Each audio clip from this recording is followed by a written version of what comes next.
neural network can easily get large and have so many layers, and they will have problem with overfitting. There are different ways to handle overfitting in your network. One way is to use regularization. Statisticians are familiar with, you either use L1 penalty or use L2 penalty. And you have a tuning parameter lambda to control how much penalty you want to use. And another, a more common way in your network for handling overfitting is to use dropout. Basically, for a standard neural network, fully connected, you will have all this linear combination. And after applying dropout, basically you define a specific percentage, like you drop 0.5% of the neurons.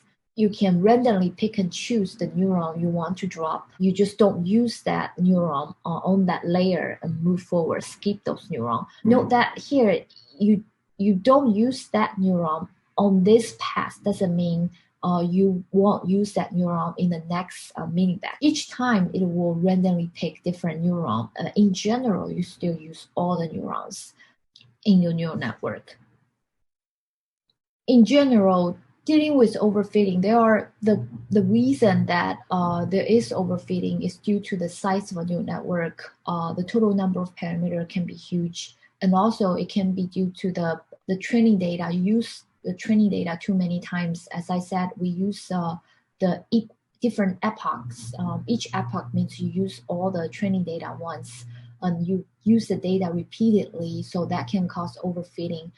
Solution for overfitting due to the size of the neural network, usually you will use either regularization, use L1, L2 penalty, or use dropout. You randomly drop a percentage of nodes each layer. It's very similar to random forest, where you only pick and choose a portion of the parameter when you build the tree, when you do the split. But in general, you use all of the variables.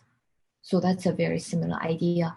Solution for the overfitting due to using too many epochs, you can use the cross-validation to decide the number of epoch you want to use.